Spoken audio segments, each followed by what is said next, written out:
Presiden Joko Widodo beserta rombongan telah berada di Sunnylands, California, Amerika Serikat untuk menghadiri konferensi tingkat tinggi ASEAN Amerika Serikat. KTT ASEAN Amerika Serikat akan berlangsung di Rancho Mirage, Sunnylands, California pada 15 hingga 16 Februari 2016. Sunnylands menjadi tempat bersejarah bagi Indonesia, khususnya Presiden Joko Widodo. Jokowi dipercaya untuk menjadi pemimpin sidang pada sesi pembahasan yang akan mengusung tema kemitraan strategis untuk perdamaian dan kesejahteraan. Jokowi menyatakan akan memanfaatkan kesempatan tersebut untuk berbagi pengalaman Indonesia sebagai negara berpenduduk muslim terbesar di dunia dalam membangun toleransi, mencegah radikalisasi, serta memberantas terorisme. Indonesia juga akan mengangkat isu terkait kerjasama maritim sekaligus menyampaikan pandangan dan posisi Indonesia terkait sengketa Laut Tiongkok Selatan. Besok mau beli kok, Mas. Apa ya? Naik BPJ. Gue nggak mau. Semua. Iya kan? Udah. Kita mau jalan-jalan. Mobil depan itu bertiga, terlalu sempit. Tapi gimana yang masuk gimana? Di mobilnya yang korek ini.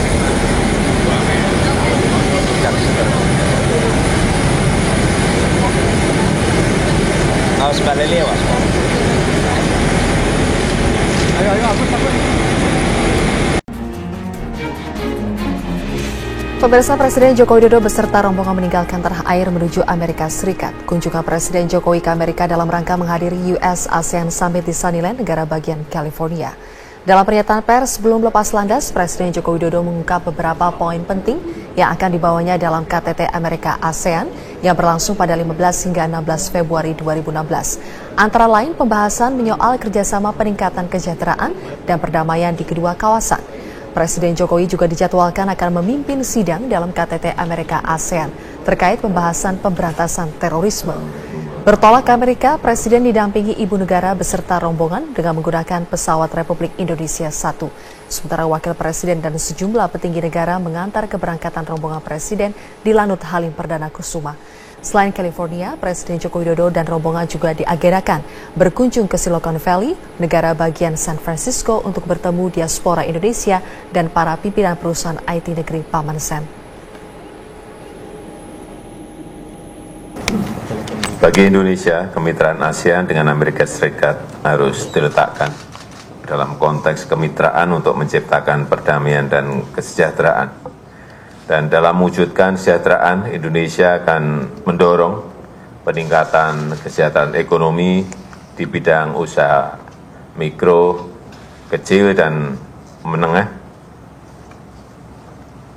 Kemudian promosi kewirausahaan dan inovasi, termasuk pengembangan ekonomi digital. Gubernur DKI Jakarta Basuki Cahayapurnama batal hadir dalam rapat koordinasi pembongkaran kawasan Kalijodo di Mapolda Metro Jaya. Meski absen, Ahok mengaku akan menyiapkan langkah-langkah penertiban kawasan tersebut dan juga memastikan penertiban Kalijodo dilakukan pada bulan ini. Hari ini Ahok dijadwalkan menghadiri rapat untuk membahas rencana pembongkaran kawasan hiburan malam Kalijodo di Mapolda Metro Jaya. Rapat ini diantaranya akan dihadiri oleh Kapolda Metro Jaya dan Pangdam Jaya. Namun Ahok berhalangan datang karena harus menghadiri rapat pimpinan di Balai Kota DKI Jakarta. Meski tidak dapat hadir, pihaknya menyatakan tetap menunggu hasil rapat untuk menyusun langkah-langkah yang akan dilakukan bersama Polda Metro Jaya. Ahok bertekad untuk menertibkan kawasan Kalijodo sesegera mungkin karena Kalijodo adalah kawasan hijau yang telah lama diperjualbelikan oleh oknum.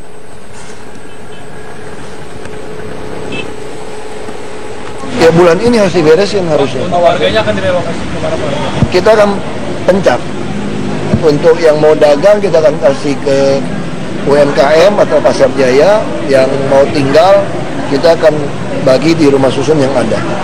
Yang mana ada yang kosong kita bagi. Kalau yang KTP bukan Jakarta? KTP bukan Jakarta ya pulang kampung aja udah kita bayar. Pulang.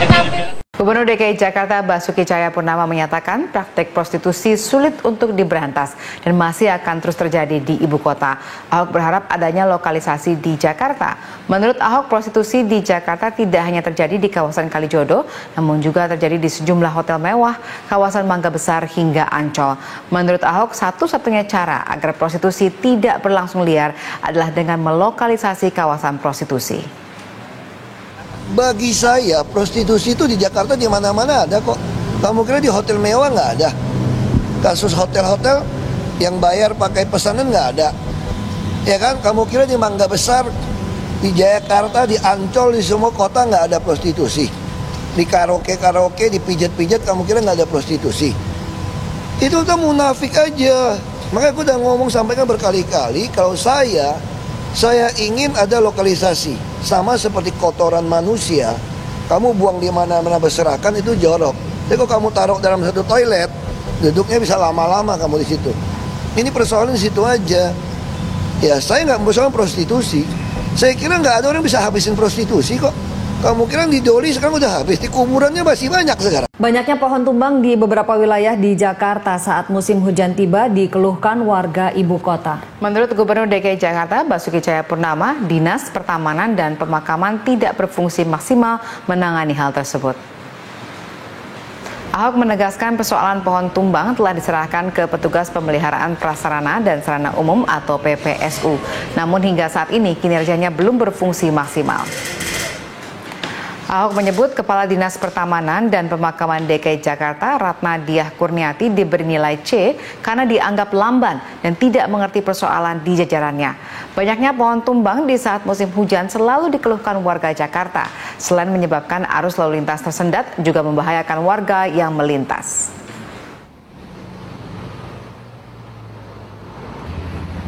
Dinas taman kita ini nggak gitu fungsi. Saya udah ingetin beberapa kali.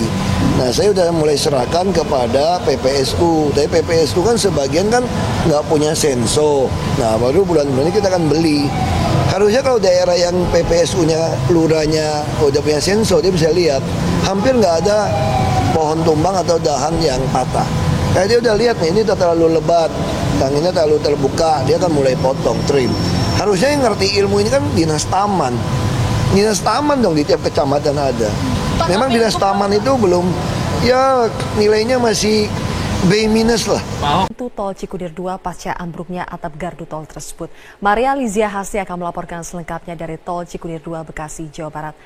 Maria, apa upaya yang dilakukan Jasa Marga agar beberapa pintu tol Cikunir 2 bisa dibuka kembali? Ya, Zilvia, selain perbaikan, upaya sementara yang dilakukan oleh pihak Jasa Marga ini adalah menyangga pintu tol yang kemarin memang ambruk diterjang oleh angin kencang dan hujan deras. Kalau kita lihat, ini di sebelah kiri saya ada dua tiang penyangga coklat berukuran besar untuk menyangga atap tol. Kemudian di sebelah kanan saya, ini ada tiang penyangga yang sedikit lebih kecil jika dibandingkan dengan sebelah kiri saya. Kemudian di tengah-tengahnya itu Zilvia, di atap yang kalau kita lihat ambruknya itu kemarin parah dibandingkan dengan atap di kiri dan kanan, itu disangga oleh satu pintu tol. Nah, memang kalau dipikir-pikir Zilvia, keamanan dari pengguna jalan yang melintas di gardu tol Cikunir 2 ini bisa dipertanyakan. Namun pihak Jasa Marga sudah menjamin keselamatan dan keamanan pengguna jalan yang melintasi ini. Pihak Jasa Marga mengatakan sudah memikirkan sebelumnya untuk membuka pintu tol yang saat ini dari 15 pintu tol sudah dibuka 10 pintu tol. Dari sebelumnya bertahap 4 pintu tol, kemudian tadi pagi dibuka 8 pintu tol, sekarang dibuka lagi 10 pintu tol. Jadi otomatis hanya ada 5 pintu tol saja yang belum bisa dioperasikan seperti itu. Nah, tadi kami juga sempat mewawancarai pihak Humas atau Corporate Communication dari pihak Jasa Marga dan berikut adalah keterangannya. Salah satu jalur yang vital juga ya, menghubungkan antara Cikampek dengan Jakarta Lingkar Luar.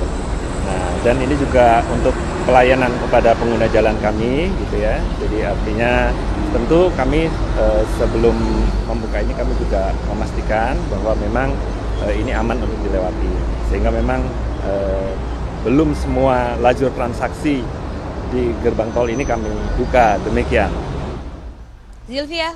Maria, berapa lama waktu yang dibutuhkan Jasa Marga untuk memperbaiki keseluruhan atap gardu tol? Zilvia, perbaikan sementara saat ini masih dilakukan, namun untuk perbaikan keseluruhan itu tadi pihak Jasa Marga belum dapat memastikan berapa lama waktu yang dibutuhkan. Pihak Jasa Marga mengatakan ingin berfokus terhadap yang penting seluruh pintu tol ini dapat beroperasi terlebih dahulu, karena memang perbaikan keseluruhan kalau kita lihat itu terbuat dari baja, sedikit waktunya lebih lama. Sehingga memang saat ini diprioritaskan untuk membuka jalan tol semua, kemudian keselamatan dari para pengguna jalan tol, karena memang kalau kita bandingkan kemarin atap yang dirasa tidak ada masalah itu bisa ambrol terkena hujan dan juga angin kencang, apalagi sekarang yang kalau kita lihat ada kerusakan yang bisa dibilang ini cukup parah, sehingga jika ada hujan atau angin kencang yang diprediksi nanti akan terjadi lagi, ini bisa rawan ambruk lagi begitu, Zilvia. Demikian Zilvia untuk sementara yang dapat kami laporkan dari gerbang tol Cikunir 2. Maria Lizia Hasih, terima kasih atas laporan Anda.